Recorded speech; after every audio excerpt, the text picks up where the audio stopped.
Here we have the latest Vauxhall Astra. It was launched literally only a few weeks ago. Production's only just started at Ellesmere Port. Vauxhall are calling this the new Astra. Visually there isn't a great deal to tell, but from an engineering point of view, all of the engines have been replaced with brand new power units, and these are all brand new from the sump plug upwards. You have a 1.2 turbo, a 1.4 turbo, and this particular one, which is the 1.5 diesel. Aha! I hear you say. I bet these are all French PSA engineered power units. That, my friend, you'd be wrong. These are all Opel designed engines. Obviously the design process was well underway before the takeover of Group PSA. This particular one is a 6-speed manual.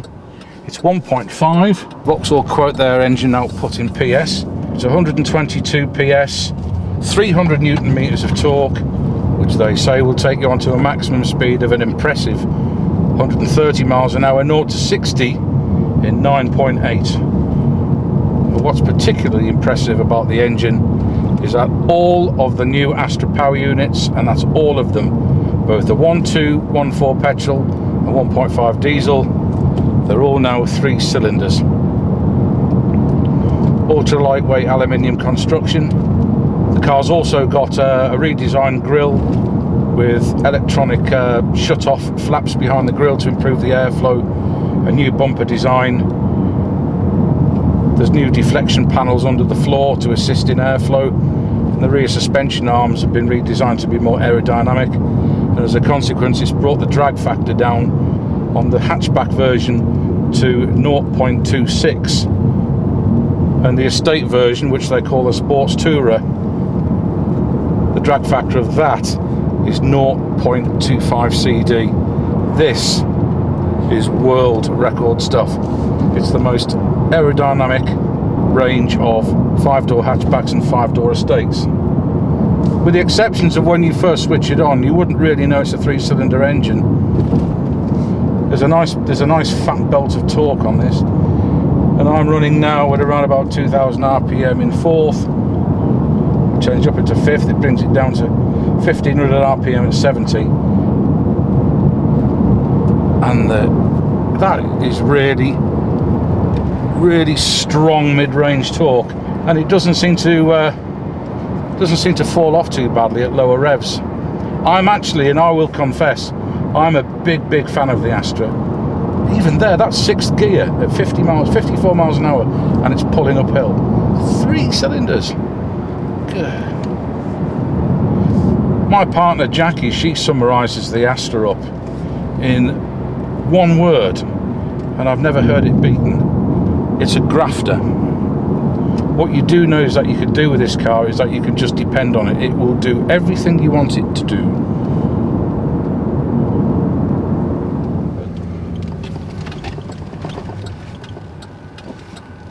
But I can now actually forgive the oversized gear lever purely on the grounds of that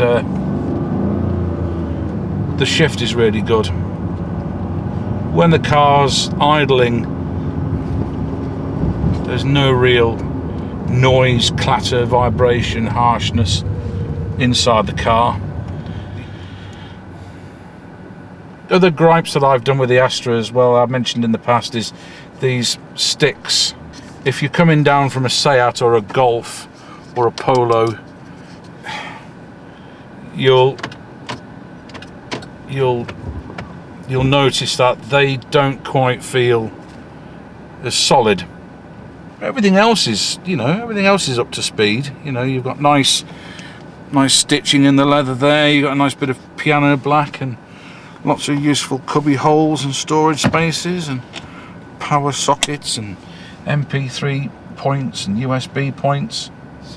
It's a car that's going to appeal to both fleet and retail buyers, and if you're a habitual Vauxhall owner, you're going to be quite impressed with it.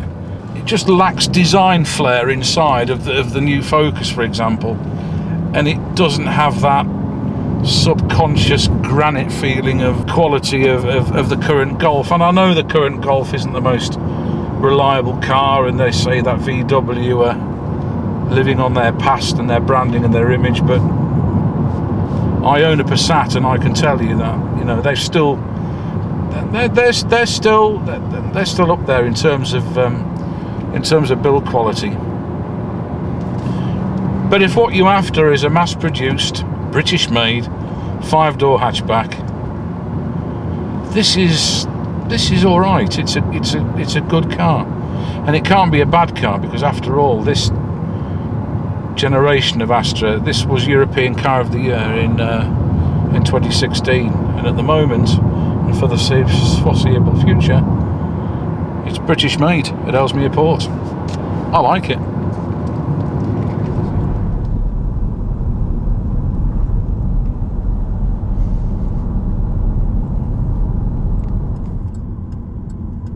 Real world fuel consumption figures, well, you're looking at a combined low of 59 and a combined high of 63 miles to the gallon. Have they done enough to keep it ahead of the pack? Yeah. The benefit in kind beats its rivals. It's more efficient than its rivals. It's more frugal than its rivals, and it's greener than its rivals, even if it is this colour. Yeah. If you're a habitual Vauxhall customer, you'll love it. If you're a Conquest customer coming down from a Golf, you won't be disappointed. Overall, as always, competent, enjoyable, British.